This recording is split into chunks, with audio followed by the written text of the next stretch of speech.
अब परमात्मा कहते हैं, जोग जीत कह सुनो अन्यायी, काटो फंद जीव ले जाऊं। और जेतिक फंदे तुम रचो विचारी, तत्व ज्ञान से सभी बिडारी। जितना भी तुम अज्ञान फैलाओगा तत्व ज्ञान से सबका नाश कर दूंगा उस अज्ञान का। जौन जीव हम शब्द दृढ़ावे, फंद तुम्हारा सकल मुक्तावे। निश्चय कर परवाह ना पावे, पुरुष नाम ते ही देऊं चिन्हावे। ताके निकट काल नहीं आवे, संधि देखता को शरणावे। धर्म राय उठ शीस नवायो, तब हम संसार सिधायो। जब हम देखा धर्म सकाना, तब हम वहाँ से किया पियाना। कहे कबीर सुन धर्मनि नागर, तब हम आ गए भवसागर।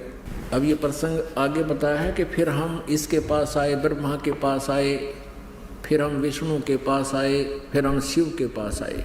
लेकिन काल के अज्ञान के कारण, काल प्रभाव से इन्होंने हमारी बात को सुना अवश्य, लेकिन स्वीकारा नहीं। तीनों देवताओं ने, ब्रह्मा जी, विष्णु जी, शिव जी ने। कबीर साहब कहते हैं, हम बैरागी ब्रह्मपद सन्यासी महादेव, सो हम मंत्र दिया शिव जी को, वो करे हमारी सेव।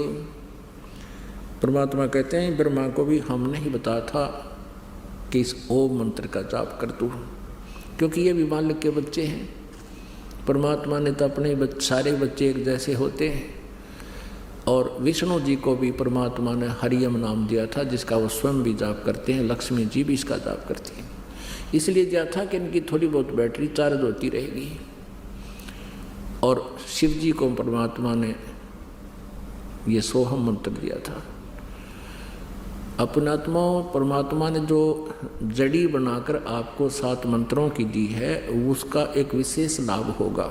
उसके बाद फिर आपको सतनाम दिया है। सतनाम जिसको मिल जाएगा, उसके बाद फिर जब आप सारनाम के योग्य हो जाओगे, सारनाम दिया जाएगा। फिर आपके मोक्ष में संशय नहीं रहेगी, लेकिन रहना पड़ेगा मर्यादा में अंतिम श्वास तक।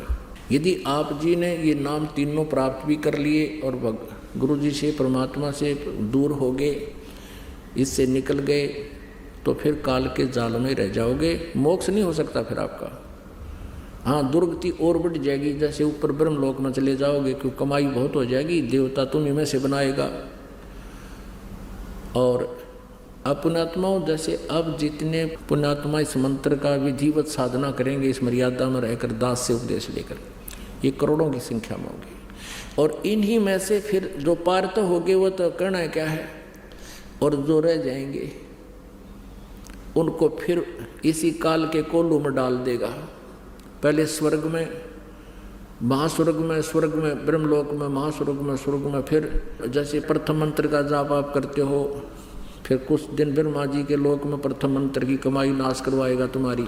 और फिर विष्णु जी के लोक में जो आप 7 मंत्र में से विष्णु जी का जाप करते हो, उसकी कमाई विष्णु जी के लोक में गण बना देगा, देवता बना देगा, आपकी पूंजी नाश करवाएगा। फिर शिव जी का जो जाप आप करते हो 7 मंत्रों में, प्रथम मंत्र में जो एक नाम है, उसकी कमाई शिवलोक के अंदर आपकी बर्बाद करवा देगा। उसके बाद सतनाम में जो प्रथम मंत्र ओम है, उसकी ब्रह्मलोक के अंदर वहाँ देवता बना देगा। वहाँ नकली सतलोक, अलखलोक, अगमलोक, अनामी लोक भी बना रखे हैं इसने। और वहाँ ओम नाम के मंत्र की कमाई वहाँ नाश करवा देगा। और फिर आपका रहा वो सतनाम में दूसरा मंत्र, उसकी कमाई से फिर आपको पुनर्जन्म प्रारंभ होंगे मनुष्य के। सतयुग में आओगे तुम, वो बैटरी चार्ज तो होगी इस समय की, और वह समाधिष्ट होने लग जाओगे, सब ठाठ होंगे, क्योंकि उसमें ऐसा ही प्रावधान होगा। अच्छी